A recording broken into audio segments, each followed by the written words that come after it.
Al Jazeera Podcast.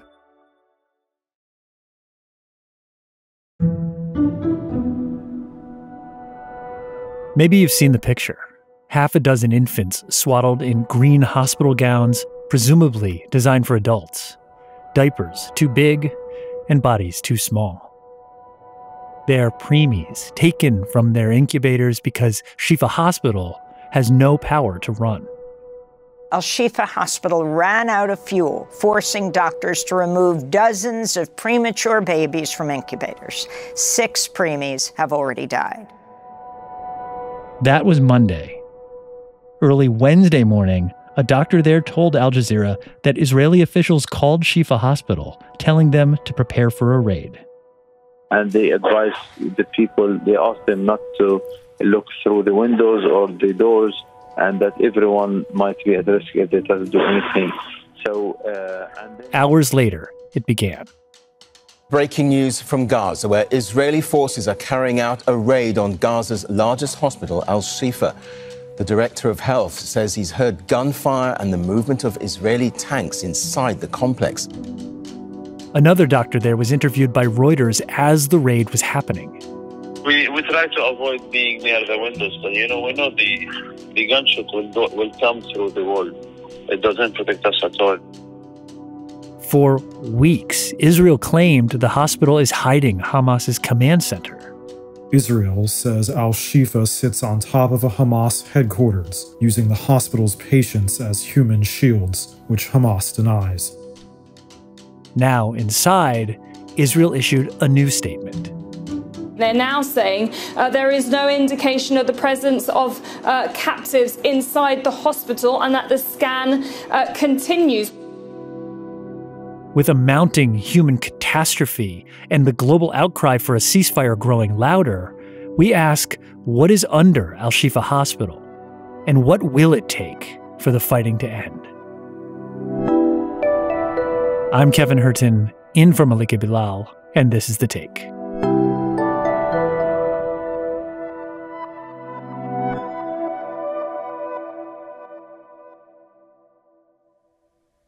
My name is Zoran Kusovac.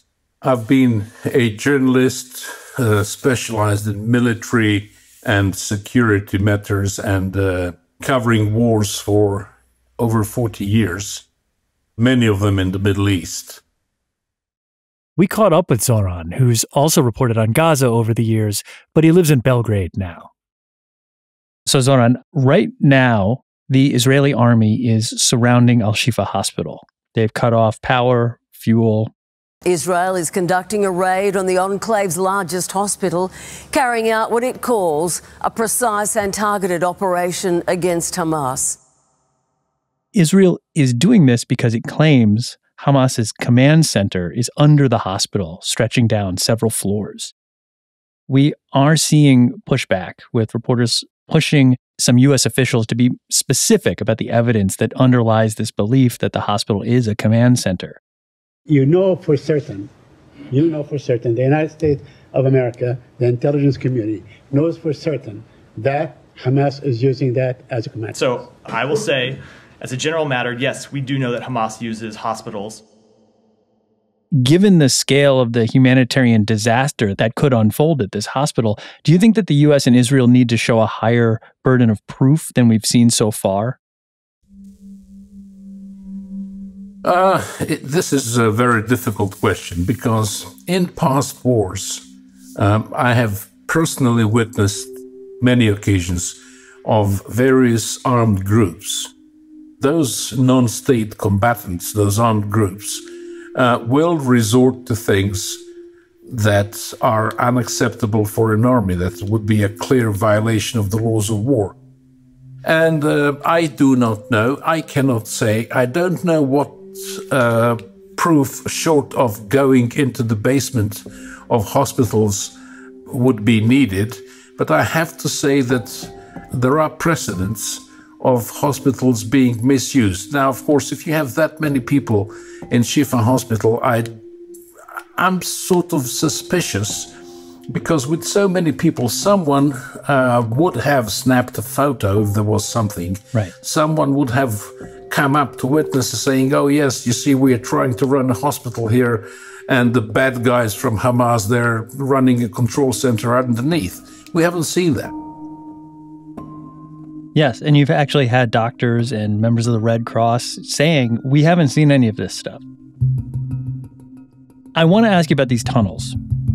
We know that Hamas has an extensive network of underground tunnels. The Israeli army calls it a vast underground city. But I think it's hard for people to kind of picture this. And maybe you can help fill in some of the details for our listeners. Well, first of all, I have to admit I haven't been to these tunnels. I don't think many reporters have, but we have good reason to believe that the network indeed is very long. The Gaza Strip is just 25 miles long, but security analysts say the network of tunnels beneath it is extensive. Freed hostage Yocheved Lifshitz called it a spider's web. Some pretty good evidence came up to suggest it might be even up to 500 kilometers. The art of tunneling, since the 80s, when the tunnels first appeared as simple smuggling tunnels between Gaza and Egypt, has advanced considerably. In a desert environment, you could dig these tunnels so easily, except in the very coastal belt, a couple of 100 meters from the sea, where sand goes down deep. Part of it is clay, and it has great carrying capacity from above, but from the side you can dig it with your hands. Those types of soil are very conducive to tunneling.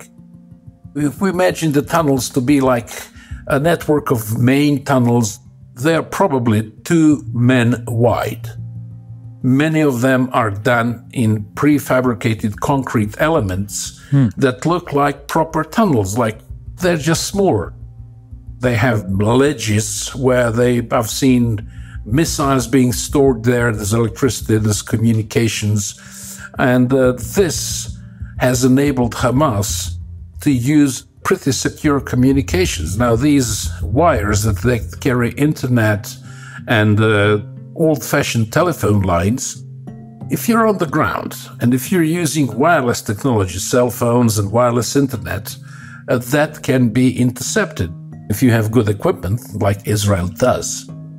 The drones flying above specialized aircraft and ships, they can all intercept this, and they can decode your communication, record it, etc. But if you go underground, you go back to the old-fashioned wire technology. The wires can be shielded, and you can communicate freely without worrying that someone will record your communications. So this is a huge advantage. Yeah, Zoran, that is so fascinating because it just shows you how adaptable people can be. And here you have a group that is confined in terms of space and has this opponent that has an advantage of air power and signals power and the ability to jam signals. And these tunnels have found a way to mitigate both of those, which brings me kind of to my next question. When you look at these two opponents, on paper, there's really no contest. Israel's army has an overwhelming advantage in terms of money and technology, but this war isn't being fought on paper, it's being fought in Gaza. And so far, we've seen footage of Hamas using drones and coming out of tunnels to hit tanks with anti-tank missiles or with bombs. And I keep hearing this term, asymmetrical. What makes this conflict asymmetrical? Just about everything about it is asymmetrical. The attackers, the Israelis, if we imagine a video game, so they would be attacking the city, coming across open fields, and everybody can see them. Now, inside the city, if you have 1 million people in the city, and if you have Hamas fighters who do not necessarily wear uniforms, when they start moving underground, that advantage becomes even more pronounced. Moving into the territory with tanks and troops, it faces a different threat, that of urban warfare. Israeli forces have been preparing for this eventuality, but so have Hamas. Once they have to start getting in these streets, all this technology suddenly is not worth very much. Modern tanks, they have so many electronic components, and electronics, as everyone knows, is extremely vulnerable. One small shrapnel going into your circuit boards and antennas, a $500 missile cannot destroy that tank, but it can make it pretty useless, and that's the asymmetry of it. So, what would it take for the fighting to end? That's after the break.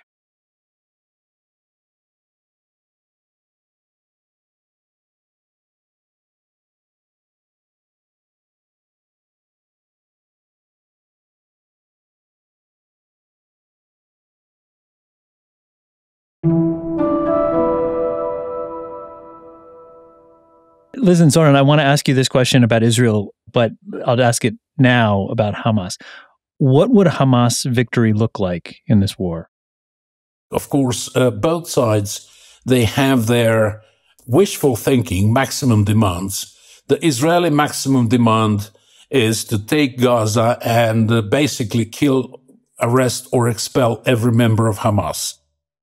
Here's Israeli Prime Minister Benjamin Netanyahu.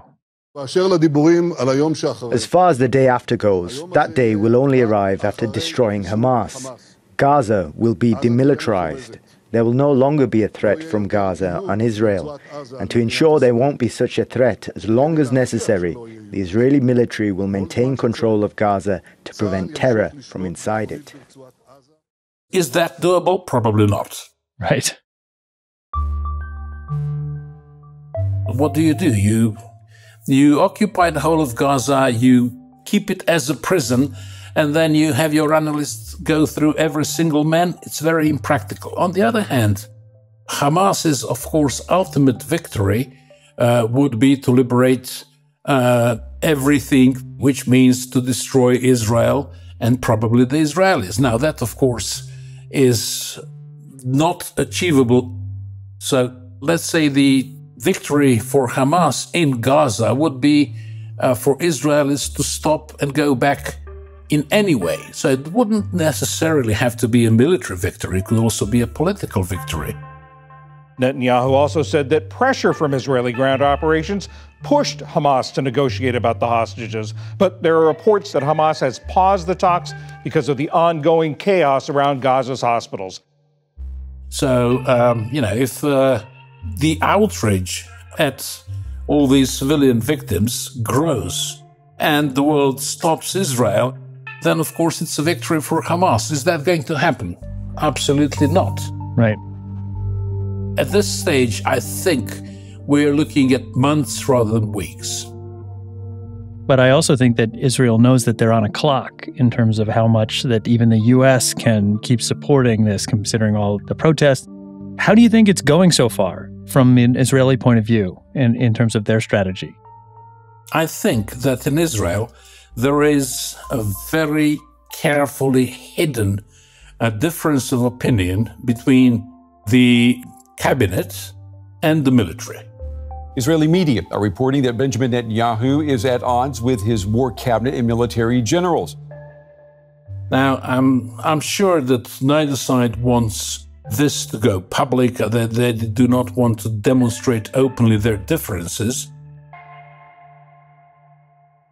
But it is pretty obvious that Netanyahu told the military, oh, you go there and attack Gaza. The only possible answer to that from the military would be a question, yes, we attack how much, with what purpose, when do we stop, what is our goal, what is our victory? I don't think that the Israeli military ever received clear instructions on that. And I think most of those generals and colonels, not to talk about simple soldiers, they are asking themselves, what will politics push us to? So the difficulty is going to come not only in terms of sweeping urban areas, but also specifically how to handle these tunnels. First of all, There's been talk about robots. Yes, robots exist. Israel has them with all sorts of sensors, visual, electronic. They can detect things, they can pick things up, they can explode things, lay explosives. But the lightest of these robots are, I would say, 30-ish kilos. Now, you have to get down the shaft. You need 2 hands to manipulate the rungs, and you need to bring these robots down. These robots are, again, useless without a human being to carry them, place them somewhere else. So this is not possible.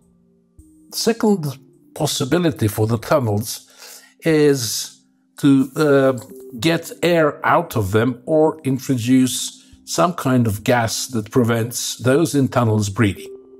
You're more likely to see Israel try to seal those entrances or actually drop smoke bombs into the tunnels with Hamas operatives still inside to literally smoke them out.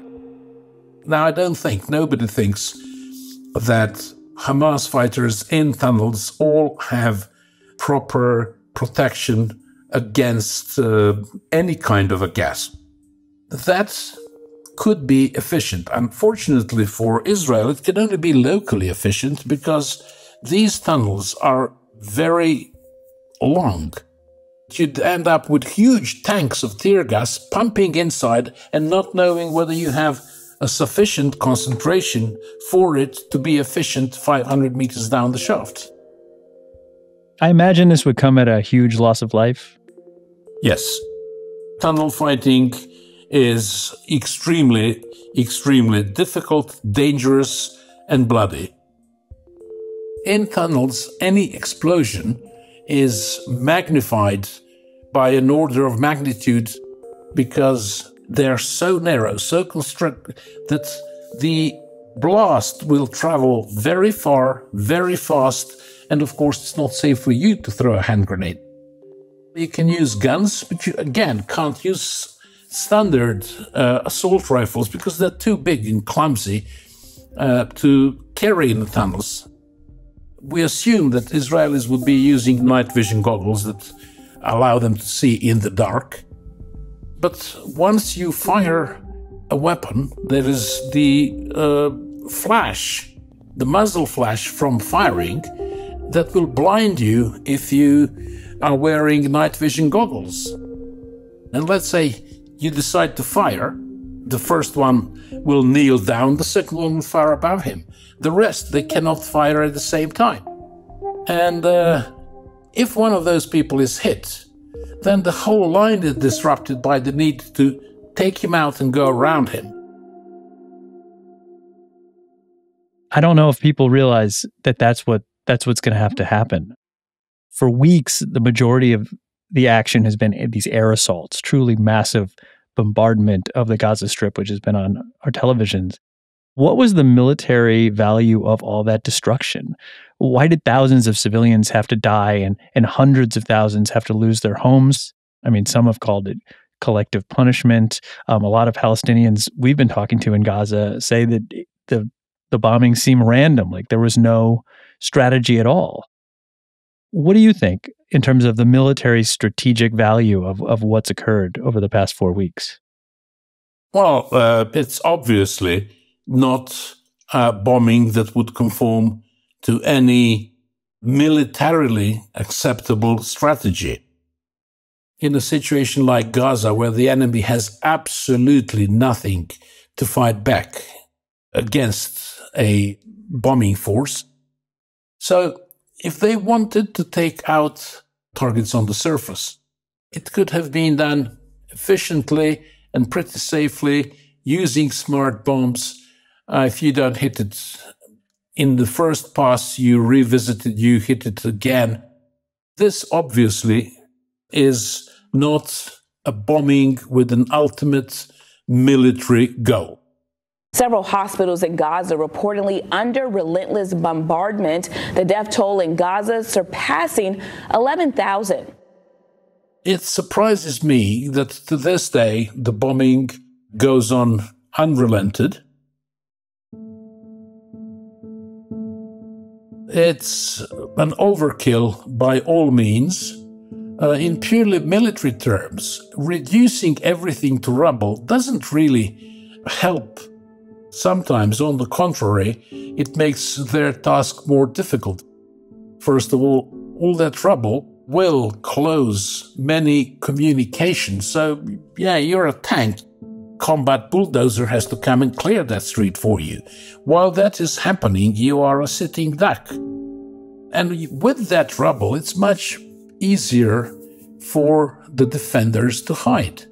Then, of course, as we've seen so many times in Iraq and in Syria, rubble is the best place to put your improvised explosive devices. So, why produce that rubble? I don't know. But Zoran says there is one thing about this war on Gaza that has not gotten worse. What seems to be quite remarkable is that all sides, all big players, are behaving quite responsibly. Iran is behaving responsibly, the US is behaving responsibly, the Hezbollah is behaving responsibly. So all the escalations seem to be measured. But as time goes by, if the man in the street sees that his militia is not doing much, he will start getting very unhappy, and then someone will say, okay, let's hit Israel a bit harder, and that can get out of control. So basically, I don't think that there is a clear military solution to this conflict. I don't think that this is going to be a situation where one side reaches all of its military objectives and calls it a success and a victory. It's going to be something in between.